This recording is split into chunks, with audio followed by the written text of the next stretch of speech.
Continua l'impegno dell'amministrazione attiva con il suo assessorato oggi qui a San Leone per il controllo e cercare di risalire a chi ha buttato questi rifiuti e quindi multarli. L'amministrazione continuerà nella sua operazione di pulizia di queste mine discariche perché è giusto che venga fatto per dare un volto dignitoso alla città, ma è anche giusto continuare nell'operazione di repressione come abbiamo fatto anche oggi, perché all'interno dei rifiuti sono stati individuati 3 soggetti ai quali verranno comminate le sanzioni per legge.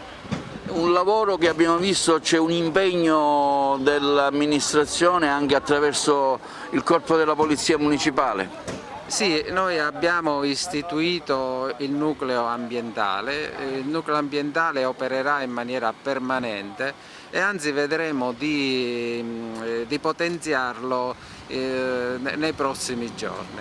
Ecco, oggi San Leone e altre zone che toccherete?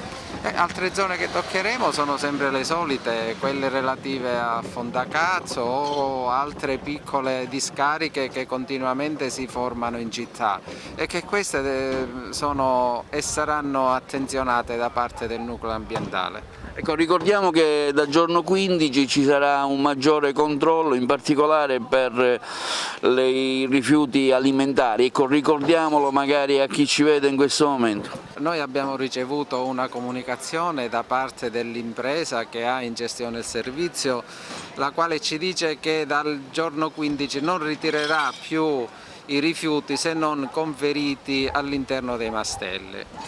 Questo riguarda principalmente i rifiuti, l'umido praticamente, però questo non deve preoccupare i cittadini perché se il mastello adibito all'umido non è capiente basta utilizzare l'altro, un altro qualsiasi di colore, quindi va bene, l'importante è che il rifiuto sia all'interno del mastello. Ecco, so che domani ci sarà un incontro con l'azienda che gestisce il servizio, quali novità lei, quali istanze porterà avanti? Allora, domani sarà un incontro tematico, sarà dedicato esclusivamente a impostare la campagna di informazione. Noi stiamo cercando di impostare la campagna a 360 gradi, mettendo dentro le televisioni, mettendo dentro i giornali online, le applicazioni sullo smartphone, il sito internet e senza tralasciare, diciamo, l'informazione cartacea. Quindi domani sarà un incontro dedicato a questo argomento. Ecco, molti ci chiedono che spesso chiamano il comune e non c'è un'adeguata risposta, ci sarà un potenziamento anche di un ufficio comunale per rispondere alle tante istanze dei cittadini?